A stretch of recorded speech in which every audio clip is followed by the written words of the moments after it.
Gun park వద్ద BRS ఎమ్మెల్సీలు ఆందోళన చేపట్టారు. కాళేశ్వరం కేసు సీబీఐకి అప్పగించడంపై నిరసన వ్యక్తం చేశారు.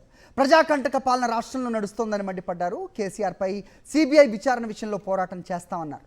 తమిళనాడు తరహాలో బిల్లులు పెట్టాలని కోరినా పట్టించుకోలేదన్నారు మండలి ప్రతిపక్ష నేత మధుసూదనాచారి.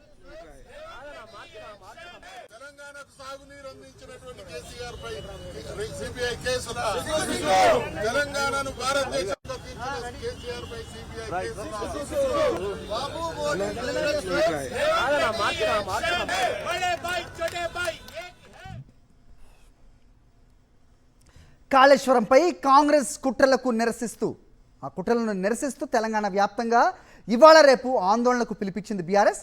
ధర్నాలు, రాస్తారోకో, బైక్ ర్యాలీలు చేయాలని నిర్ణయించింది. బీఆర్ఎస్ శ్రేణులతో కేటీఆర్ టెలికాన్ఫరెన్స్ నిర్వహించారు. కాళేశ్వరంపై కాంగ్రెస్ సర్కార్ కుట్ర చేస్తోందని మండిపడ్డారు. కేంద్రంతో కలిసి కాంగ్రెస్ చేస్తున్న కుట్రలను ఎదుర్కొంటామన్నారు. బెదిరింపులు, కేసులు తమకు కొత్త కాదన్నారు. సీబీఐకి అప్పగించడం అంటే ప్రాజెక్టును మూసేయటమేనన్నారు. నిన్నటి వరకు సీబీఐకి వ్యతిరేకంగా మాట్లాడిన రేవంత్ ఒక్క రోజులోనే మాట మార్చారని విమర్శించారు. దీని వెనకున్న శక్తులు, వారి ఉద్దేశాలను ప్రజలకు వివరించాలని ఆయన డిమాండ్ చేశారు.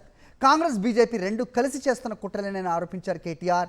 రాష్ట్ర ప్రయోజనాల కోసం ఎన్ని పోరాటాలకైనా తాము సిద్ధమని స్పష్టం చేశారు కేటీఆర్. కేసీఆర్ గారి మీద సిబిఐ విచారణ జరిపించాలనేటువంటి నిర్ణయం తీసుకోవడాన్ని తీవ్రంగా ఖండిస్తున్నాం, గర్హిస్తున్నాం.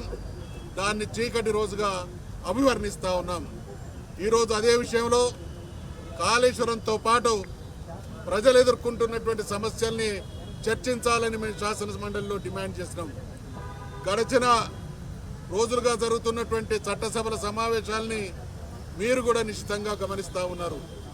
ఏం జరిగింది, ప్రభుత్వం ఎంత కుట్రపూరితంగా, ఎంత దుర్బుద్ధితో, ఎంత కక్ష సాధింపుగా ఉండడానికి చట్టసభలు జరిగినటువంటి తీరే నిదర్శనం.